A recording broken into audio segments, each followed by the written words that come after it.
बिहार में का बा, बिहार में चुनाव बा, यही से खातिर बहुत ही लोग परेशान बा। परेशान काहे बा? तो परेशानी के वजह बा कि भारत निर्वाचन आयोग के द्वारा कि गन्ना फॉर्म भर कर आपको साबित करना है कि आप भारत के नागरिक हैं। तो इसके लेकर के बहुत सारे लोग परेशान हैं कि गन्ना फॉर्म को कैसे भरना है। तो नमस्कार साथियों, मैं आपको बताऊंगा इस वीडियो के माध्यम से कि गन्ना फॉर्म को आप कैसे ही बड़े आसान तरीके से भरेंगे। आपकी इच्छा हो तो आप ऑफलाइन फॉर्म भर सकते हैं और आपकी इच्छा हो तो आप ऑनलाइन फॉर्म भर सकते हैं। आपकी कोई परेशानी नहीं होगा। नहीं आपको 2 पेज प्रिंट कराने की आवश्यकता है, नहीं आपको उस पर फोटो पेस्ट करने की आवश्यकता है। आप बहुत ही आसानी तरीका से ऑनलाइन भी गन्ना फॉर्म भर सकते हैं।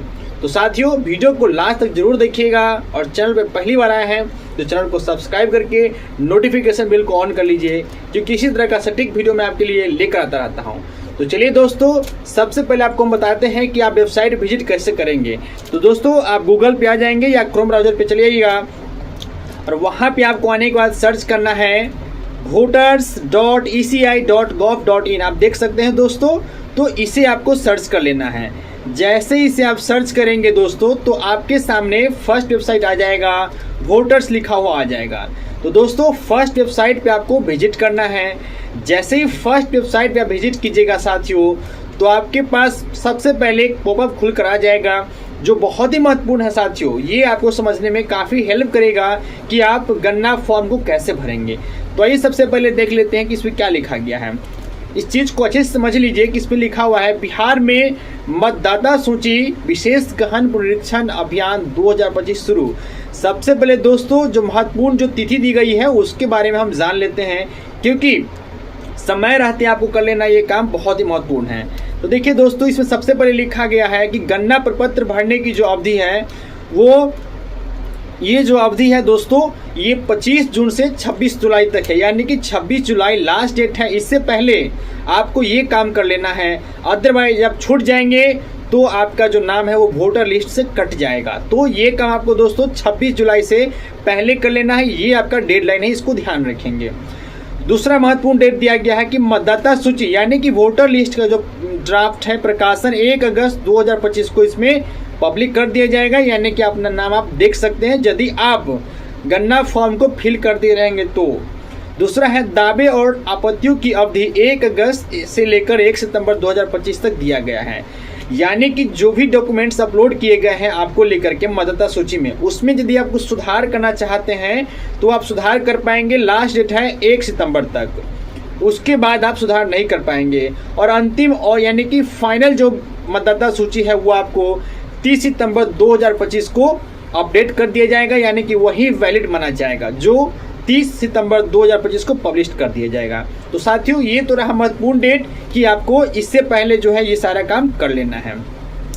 तो आइए दोस्तों, सबसे पहले हम देख लेते हैं कि इसमें लिखा हुआ है सबसे पहले क्या करेंगे आप, यानी कि आपको क्या करना है। तो सबसे पहले देख लीजिए, इसमें सारा बात जो है दोस्तों स्पष्ट शब्दों में लिखा गया है कि गन्ना प्रपत्र की 2 प्रतियां आपको भरना है। 2 प्रिंट दिया जाएगा, 2 पेज दिया जाएगा जिसे आपको भरना है।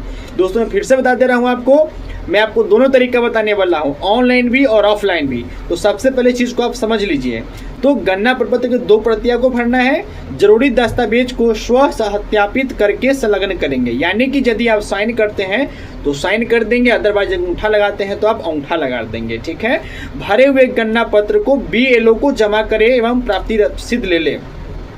दोस्तों, हर एक ब्लॉक के लिए, हर एक पंचायत के लिए एक अलग अलग जो BLO की चुनाव किया गया है, उसी BLO के पास आपको ये फॉर्म भर के जमा करना है और एक रिसिप्ट लेना है कि आपने जमा किया है। इसका एक प्रूफ होना चाहिए ना कि आपने ये गन्ना फॉर्म भर के जमा किया है, तो उससे आप रिसिप्ट ले लेंगे। और दूसरा दोस्तों, आपको पता भी होगा कि ये काम जो है BLO को सौंपा गया है कि वो घर घर जा करके खुद आपको 2 पेज प्रिंट करा के वो देंगे और आपको फॉर्म भर लेना है और उसको दे देना है और वापस से आपको रिसिप्ट ले लेना है। लेकिन दोस्तों दिक्कत ये है कि मान लीजिए कि समय की व्यस्तता की वजह से अगर BLO आपके घर पे नहीं आ पाते हैं तो आप तो इस इससे छूट जाएंगे, आपका नाम जो है वो तो मेरिट लिस्ट में नहीं जुड़ पाएगा, वोटर लिस्ट में नहीं जुड़ पाएगा। तो ये आपकी भी जिम्मेवारी है एक जागरूक नागरिक के तौर पे, भारत के जागरूक नागरिक के तौर पे आपका भी जिम्मेवारी है कि आप खुद भी काम कर लेंगे। जो BLO है वो क्या करेंगे, देखिए, तो घर घर जाकर के आंशिक रूप से भरे गणना पत्र प्रपत्र भरेंगे, जो BLO है वो जाकर देंगे। इन्यूमरेशन फॉर्म को 2 प्रतियां आपको देंगे, वो मैं आपको बता चुका हूँ पहले। आपके द्वारा भरे हुए गणना प्रपत्र को आपके द्वारा स्व सत्यापित करके दस्तावेजों के साथ एकत्रित करेंगे और उसे ECI नेट ऐप पर अपलोड करेंगे। यानी कि जैसे ही आप उसको ऑफलाइन फॉर्म भर के दे दीजिएगा साथियों, तो जो BLO है उसको अपडेट करेंगे। लेकिन मैं जो आपको ऑनलाइन तरीका बताने वाला हूँ, आप डायरेक्ट जो है उस पर आप अपलोड कर सकते हैं अपने डॉक्यूमेंट्स को। तो चलिए साथियों, ये बात इसका जो महत्वपूर्ण था वो आपको हम बता दिए हैं। उसके बाद हम चलते हैं, सबसे पहले आपका जैसे इसको आप कट करेंगे तो आपके सामने यहाँ पे देखिए सबसे पहला पेज यही आ जाएगा। वेबसाइट ध्यान रखिएगा, वेबसाइट आपको हम पहले बता चुके हैं, voter.eci.gov.in पे है, ठीक है। तो देखिए यहीं पे आप देखिएगा तो 2 चीज़ यहाँ पे एकदम क्लियर लिखा गया है साथियों कि फिल इन्यूमरेशन फॉर्म ऑनलाइन, यानी कि यदि आप ऑनलाइन भरना चाहते हैं तो यहाँ से आप आसानी से ऑनलाइन फॉर्म भर सकते हैं। और दूसरा है डाउनलोड पार्शियली फिल्ड फॉर्म, यानी कि यदि आप डाउनलोड करना चाहते हैं, खुद से प्रिंट कर लेना चाहते हैं, वही 2 फॉर्म जो कि आपको BLO के द्वारा दिया जाएगा, आप खुद से डाउनलोड भी कर सकते हैं। तो इसको डाउनलोड कीजिएगा तो आपको भरने के बाद BLO को जमा करना पड़ेगा। और इसी के नीचे लिखा गया है दोस्तों सैंपल इन्यूमरेशन फॉर्म, यानी कि किस प्रकार से आपको भरना है। तो चलिए सबसे पहले आपको हम समझा देते हैं कि आपको गणना प्रपत्र में क्या क्या भरना है और कैसे भरना है। दोस्तों ये समझना बहुत ही महत्वपूर्ण है, क्योंकि जो डेट वाइज जो DOB के हिसाब से जो कैटेगराइज किया गया है उसको समझना बहुत ही महत्वपूर्ण है।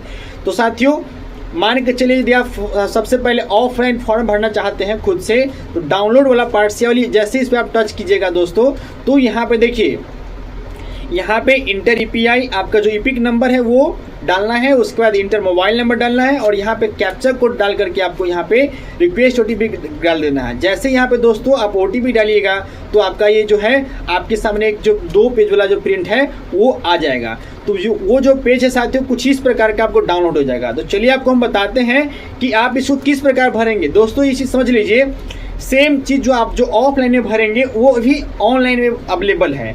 तो सबसे पहले आप समझ लीजिए कि आपको फॉर्म भरना कैसे है, क्या क्या चीज़ को ध्यान देना है।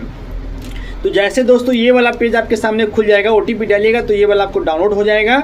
तो सबसे पहले आपका जो नाम है ऊपर नाम लिखा रहेगा, तो आप उस पर उसके बगल में आपका EPIC नंबर होगा, EPIC नंबर देख लीजिएगा और उसके बाद जो क्रमांक संख्या है वो मिल जाएगा आपको। और जहाँ पे आपका जो बूथ संख्या जहाँ पर वोटर वोट डालते हैं वो वाला नंबर नाम दे देगा। उसके बाद जो आपका है लोकसभा का सीट नाम दे देगा और आपका स्टेट नाम दे देगा। साथियों इसके बाद देखिए यहाँ पे जो फोटो है सफ़ेद पृष्ठभूमि के साथ पूरे चेहरे को सामने से उपदर्शित करते हुए अहस्ताक्षरित रंगीन पासपोर्ट, यानी कि आपका जो कलरफुल फोटो है यहाँ पे आपको लगा देना है, वो क्लियर दिखना चाहिए। तो ये आपका फोटो हो गया। इसके बाद दोस्तों यहाँ पे जो है आपको इसमें अपना जन्म तिथि भर लेना है। आधार संख्या वैकल्पिक है, यदि आप अपना आधार नंबर देना चाहते हो तो दीजिए, अदरवाइज इग्नोर कर दीजिए। उसके बाद दोस्तों यहाँ पे आपका जो मोबाइल नंबर है ये दे दीजिएगा और पिता का नाम, यहाँ पे जो पिता का नाम है फादर नेम जो है वो दे दीजिएगा। और पिता का ही यहाँ पे EPIC नंबर जो वोटर लिस्ट के अकॉर्डिंगली या पहचान पत्र होगा उस पर जो EPIC नंबर है वो इसको आप आसानी से डाल दीजिएगा। इसके बाद यहाँ पे मम्मी का नाम, माता जी का नाम डालना है और माता जी का ही यहाँ पे EPIC नंबर डालना है। इसके साथ दोस्तों जीवन साथी का नाम यदि उपलब्ध हो तो, यदि आप शादीशुदा है तो यहाँ पे अपने जीवन साथी का नाम, महिला है तो अपने पति का नाम और पुरुष है तो अपनी पत्नी का भी यहाँ पे दे सकते हैं और उसका यहाँ पे EPIC नंबर देना है। दोस्तों इसके बाद जो है ये आपको बहुत ही ध्यान से समझने वाली बात है। देखिए इसमें क्या लिखा गया है कि मैं अपने सर्वोत्तम ज्ञान और विश्वास से घोषणा करता हूं कि यदि आप 18 वर्ष से अधिक है तो यहाँ पे देखिए मैं 18 वर्ष से अधिक का हूँ, उपरोक्त पते का साधारण निवासी हूँ, भारत का नागरिक हूँ और किसी एक को चिन्हित करे। देखिए यदि आपका जन्म भारत में 1/7/1987 के पहले हुआ है दोस्तों, जैसे मान लीजिए किसी का जन्म 1980 में हुआ है, किसी का जन्म 1980 हुआ है तो वो इस वाले बॉक्स को टिक कर देंगे। ठीक है दोस्तों, अच्छे से समझ लीजिए। यदि किसी का जन्म 1990 में हुआ है, किसी का जन्म 1990 में हुआ, तो उसके लिए देखिए दूसरा ऑप्शन दिया गया है, मेरा जन्म 1/7/1987 और 2/12/2004 के बीच हुआ है। तो यदि आपका 1990 है तो इस वाले ऑप्शन को आप नहीं टिक करेंगे। यदि आपका जन्म मान लीजिए दोस्तों 1990 है तो आप इस वाले बॉक्स को टिक करेंगे। ध्यान रखना है दोस्तों, आपके ऊपर जो लागू होता है उसी बॉक्स को आप टिक करेंगे, सारे बॉक्स को नहीं टिक कर देना है। तो आपका जो भी उम्र है अपनी उम्र के हिसाब से देख लीजिएगा कि 1987 के पहले हैं 1 जुलाई 1987 से पहले, तो यहाँ टिक करेंगे। अदरवाइज 1/7/1987 से 2/12/2004 के बीच है तो अब इस पर टिक कर देंगे। और उसके बाद दोस्तों नेक्स्ट भी आपके हैं, और मेरा जन्म भारत में 2/12/2004 के बाद हुआ है तो इस वाले ऑप्शन को आप टिक कर देंगे। यानी कि आपके ऊपर जो भी लागू होता है उसी को आप टिक करेंगे, ठीक है दोस्तों। या फिर नेक्स्ट बॉक्स है कि मेरा जन्म भारत से बाहर हुआ है तो आप इस पर टिक कर देंगे। या मैंने पंजीकरण नागरिकरण द्वारा भारतीय नागरिकता प्राप्त की है तो ये वाले ऑप्शन टिक कर देंगे। यानी कि जो भी आपके ऊपर मैंडेटरी है उसी को आप टिक करेंगे, अदरवाइज इसको आप छोड़ देंगे। मतलब एक टिक करना है आपको, ठीक है दोस्तों। इसके बाद यहाँ पर देखिए दिनांक, जैसे आज एक फॉर्म भर रहे हैं तो आज का डेट दे देंगे, अपने गांव का नाम दे देंगे। और यहाँ पे दोस्तों यदि आप साइन कर दें तो साइन करेंगे, अदरवाइज यहाँ पे अपना अंगूठा का निशान लगा देंगे, ठीक है। तो ये महत्वपूर्ण है। इसके बाद दोस्तों एक डॉक्यूमेंट जो है वैलिड आईडी प्रूफ इसमें आपको संलग्न करना है। तो आप देख सकते हैं कि यहाँ से 1 से लेकर के 11 तक जो डॉक्यूमेंट जो है वो दिया गया है। जैसे कि पहला देखिए केंद्रीय राज्य PMSU के निर्वाचक नियमित कर्मचारी, यानी अगर पेंशन आपको मिलता है, किसी भी जॉब में थे आप, सरकारी पेंशन मिलता है तो वो भी रिसिप्ट लगा सकते हैं। या फिर सरकार, स्थानीय प्राधिकरण, बैंक, डाकघर, PSU द्वारा आपका कोई जीवन बीमा है तो भी इसमें आप लगा सकते हैं। या फिर सक्षम जन्म प्रमाण पत्र लगा सकते हैं, पासपोर्ट लगा सकते हैं, कोई एक लगाना है। या फिर अगर मैट्रिक का सर्टिफिकेट है आप तो भी लगा सकते हैं, उसमें भी डेट ऑफ बर्थ दिया होता है। यानी कि जन्म तिथि को सत्यापित करने के लिए ये सब मांग रहा है, तो इनमें से कोई भी दे सकते हैं। जाति प्रमाण पत्र है तो वो भी आप दे सकते हैं। या फिर अगर राष्ट्रीय नागरिक रजिस्ट्रार के द्वारा बनाए हैं तो ये भी दे सकते हैं। यानी कि इनमें से कोई भी दोस्तों एक डॉक्यूमेंट्स आप लगा सकते हैं। तो दोस्तों ये तो बता दिए कि आपको ऑफलाइन है जो आप कैसे भरेंगे। दोस्तों वहीं पर यदि आप अगर ऑनलाइन भरना चाहते हैं, मेरे हिसाब से ऑनलाइन भरना सबसे अच्छा है।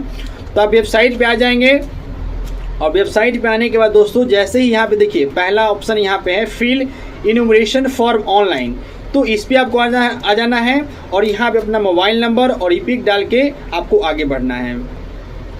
जैसे ही साथियों मोबाइल नंबर और या फिर ईपिक नंबर डाल के आप लॉगिन कीजिएगा, उसके बाद फिर से यहाँ पर आपको ईपिक नंबर यहाँ पर डालने का देगा। और साथियों जैसे ही यहाँ पे अपना ईपिक नंबर डाल के सर्च कीजिएगा तो आपके सामने ये वाला ऑप्शन खुल कर आ जाएगा।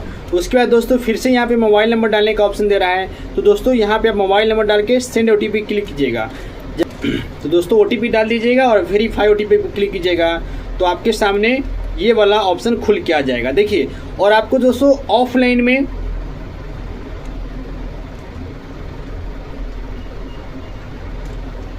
तो दोस्तों जैसे ही मोबाइल नंबर डाल के यहाँ पे आप लॉगिन कीजिएगा तो उसके बाद आपका सारे आपके सामने ये जो ऑप्शन है सारा खुल के आ जाएगा।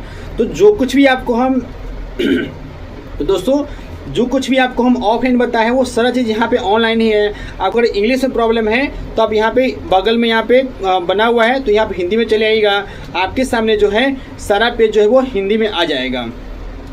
और उसके बाद दोस्तों यहाँ पे है वो चीज़ आप फॉर्म भर दीजिएगा और यहाँ पे अपना इन्यूमरेशन फॉर्म भर के अपना काम कर सकते हैं। तो दोस्तों मैं उम्मीद करता हूँ कि आपको ये सारी डिटेल्स जो है वो समझ में आ गया है, लेकिन इसके बावजूद भी कोई प्रॉब्लम है तो आप मुझे कमेंट बॉक्स से पूछ सकते हैं। और वीडियो को लाइक कर दीजिए, अपने सभी दोस्तों के पास, अपने परिवार के साथ शेयर कर दीजिए, ताकि जो भी अगर जिनका भी वोटर लिस्ट में नाम है, जो भी 18 ईयर्स प्लस है, जिनका वोटर कार्ड बन गया है, वो छूटे नहीं और मतदान कर सके। तो चलिए दोस्तों मिलते हैं नेक्स्ट वीडियो में, तब तक के लिए जय हिंद, टेक केयर।